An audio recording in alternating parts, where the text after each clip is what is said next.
2024 మేలో పార్లమెంట్ ఎన్నికలు జరగబోతున్నాయి. ఆంధ్రప్రదేశ్‌లో కేవలం పార్లమెంట్ ఎన్నికలు మాత్రమే కాకుండా అసెంబ్లీ ఎన్నికలు గూడా జరగబోతున్నాయి. కనుక ఆంధ్రప్రదేశ్ ప్రజలకు, ప్రజాప్రతినిధులకు ఈ ఎలక్షన్ చాలా ఇంపార్టెంట్. ముఖ్యంగా పవన్ కళ్యాణ్‌కి. పవన్ కళ్యాణ్‌కా? ఎందుకు పవన్ కళ్యాణ్‌కి ఇది ఇంపార్టెంట్ అంటే, పవన్ కళ్యాణ్ యొక్క జనసేన పార్టీ నిలబడాలంటే అసలు పార్టీ పరంగా నిలబడాలంటే ఈ ఎన్నికల్లో ఖచ్చితంగా మంచి ఫలితాలు వస్తేనే పవన్ కళ్యాణ్ ఒక నాయకుడిగా తన పార్టీని నిలబెట్టుకోగలుగుతాడు. మరి ఏంది పవన్ కళ్యాణ్ గెలుస్తాడా? తన పార్టీని నిలబెట్టుకోగలుగుతాడా? ఆంధ్రప్రదేశ్ రాజకీయాల్లో తన మార్కును చూపించగలుగుతాడా? అనేది మనం వెయిట్ జేయాలి. నా అంచనా ప్రకారం అయితే పవన్ కళ్యాణ్ పార్టీకి ఇప్పుడంత సీన్ లేదు. అవును. నేను జెప్తున్నది నిజమే. పవన్ కళ్యాణ్ యొక్క జనసేన పార్టీ ఇప్పుడు పోటీ చేయబోతున్న 22 ఎమ్మెల్యే స్థానాలలో మంచి ప్రదర్శన చూపెడతదని మాత్రం ఎవ్వరికీ నమ్మకం లేదు. అసలు పవన్ కళ్యాణ్‌కి గూడా నమ్మకం ఉన్నట్టు కనపడటం లేదు. అందుకే తాను గూడా ఎక్కడి నుంచి పోటీ చేయాలా అనేది చాలా కన్‌ఫ్యూజ్‌గా అనౌన్స్ చేసిండు.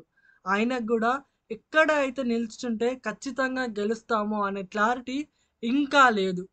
పిఠాపురంలో పోటీ చేయబోతున్నట్టయితే అనౌన్స్ చేసిండు.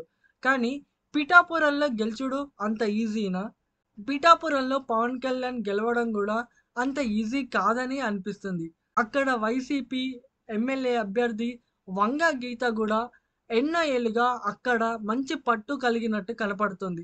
సో, ఆ ప్లేస్‌లో పవన్ కళ్యాణ్ గెలుస్తాడా?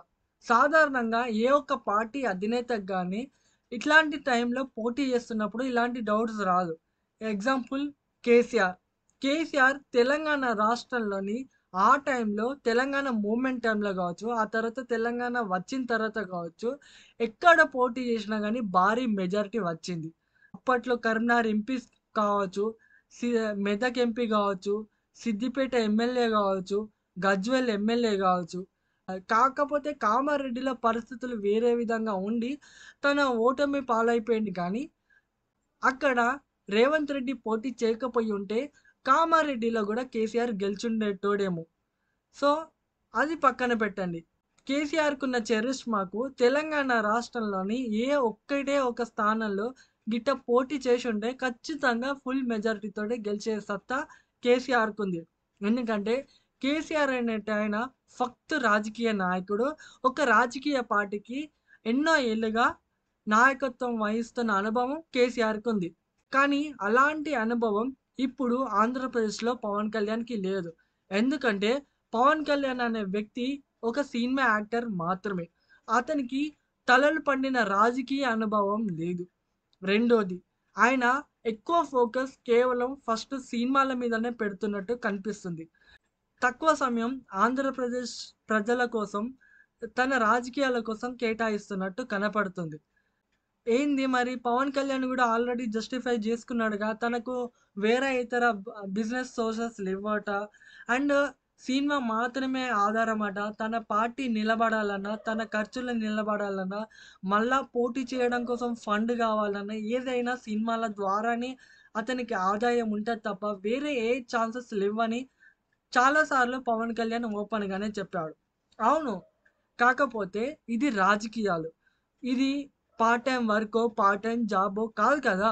70% టైం నువ్వు సినిమాలు చేస్తూ, కేవలం 30% టైం నువ్వు ఎలక్షన్‌లకు ఒక 6 నెలల ముందు, 5 నెలల ముందు, ఏడాది ముందొచ్చి పోటీ చేసి, ఇక నేను ఖచ్చితంగా ఎమ్మెల్యే గెలుత్తా, అధికారం సాధిస్తా, అధికార పక్షాన్ని నిలదీస్తా అంటే మాత్రం సాధ్యమయ్యే పరిస్థితి లేదు.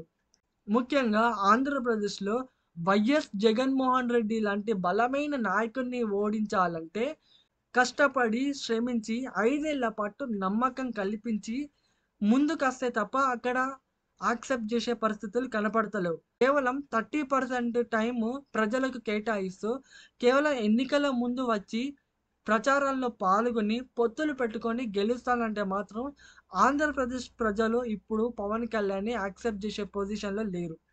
ఇప్పుడున్న అనలైసిస్ ప్రకారం వైఎస్ జగన్మోహన్ రెడ్డి ఇంతకు ముందున్నంత మెజారిటీతో కాకపోయినా తన ప్రభుత్వాన్ని ఏర్పాటు చేయగల కొంత మెజారిటీతో మాత్రం గెలిచే అవకాశాలే ఎక్కువ కనపడుతున్నాయి.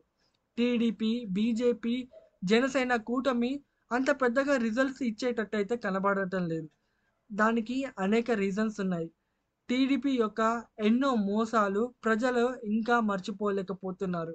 అలాగే బీజేపీ, బీజేపీ అసలు అక్కడ ఉన్నదా లేదా అనేది గూడా చాలామందికి డౌట్‌గానే ఉంది. కనుక జనసేన మీద గూడా అక్కడ ప్రజలకి ఎక్కువ నమ్మకాలు లేనట్టు కనపడుతుంది. సో, పట్టం కంపల్సరీ మళ్ళా వైఎస్ జగన్మోహన్ రెడ్డికి కట్టి, ఖచ్చితంగా మళ్ళా జగన్మోహన్ రెడ్డి అధికారంలోకి రాబోతున్నట్టు అంచనాలు చాలా స్పష్టంగా కనపడుతున్నాయి.